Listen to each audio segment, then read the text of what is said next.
Baik, bagaimana strategi yang tepat untuk menurunkan konsumsi energi yang nantinya bisa menurunkan emisi gas rumah kaca, namun dengan seiring pertumbuhan dan kebutuhan penduduk yang tinggi, dan juga saat ini banyak perkembangan teknologi industri yang semakin canggih, itu dapat menurunkan banyak energi. Jadi bagaimana strategi untuk menghadapi itu, Bapak?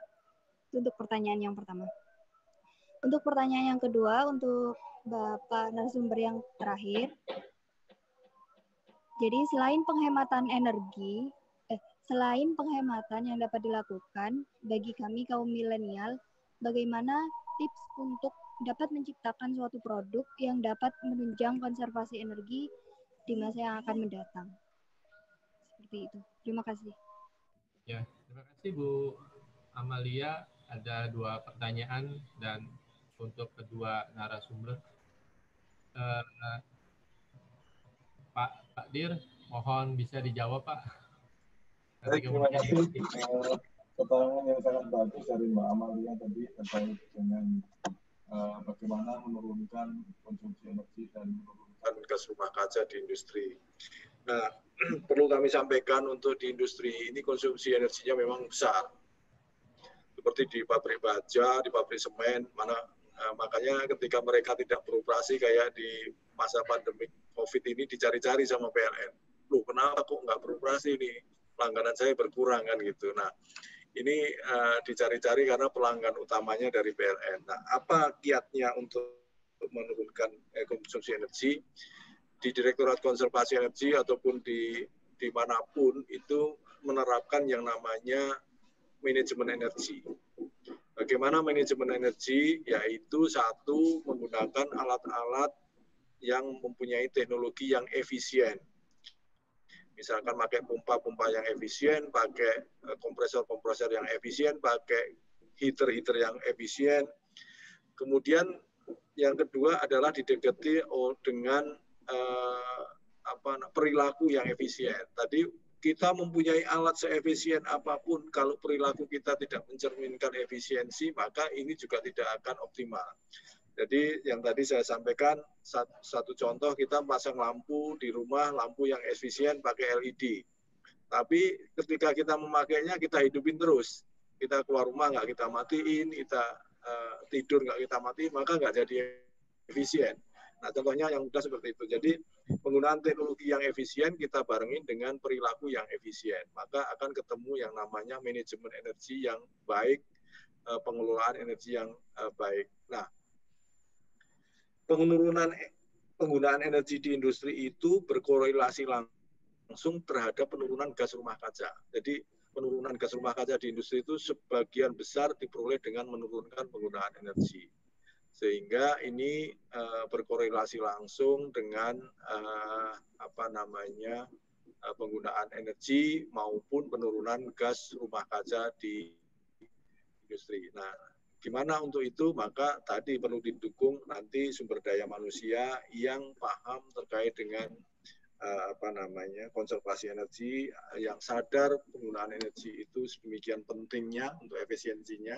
Ini yang ke depan menjadi tantangan kita. Terima kasih Mbak Amalia, mungkin itu jawaban saya. Pak Terima kasih, Pak.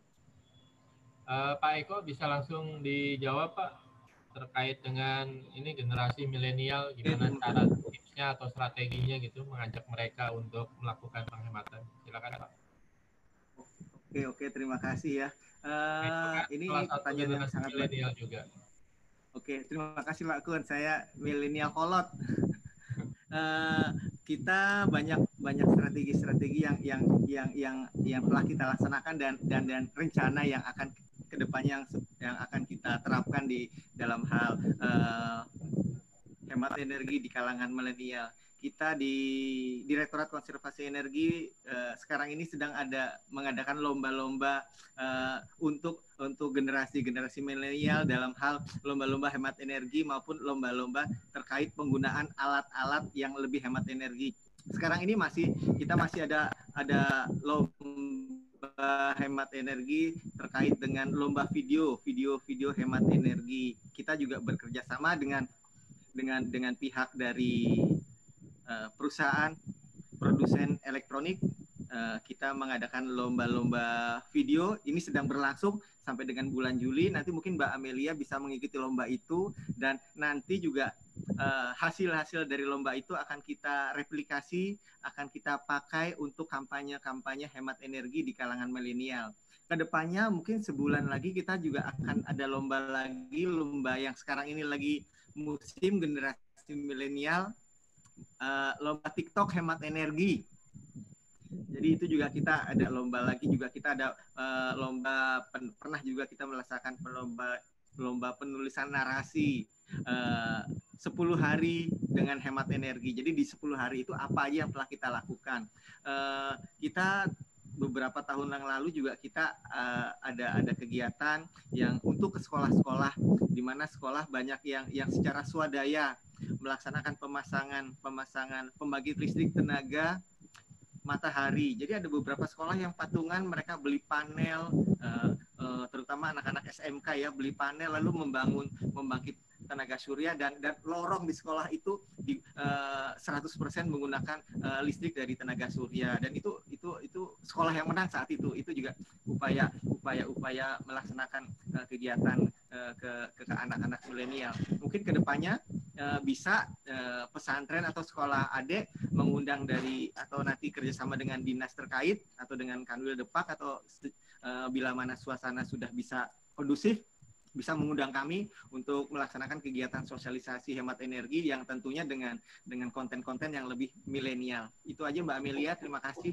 pertanyaannya. Nanti Mbak Amelia bisa membuka situs EBTKE, aksi hemat energi. Di situ ada informasi-informasi terkait dengan hemat energi di kalangan milenial. Terima kasih.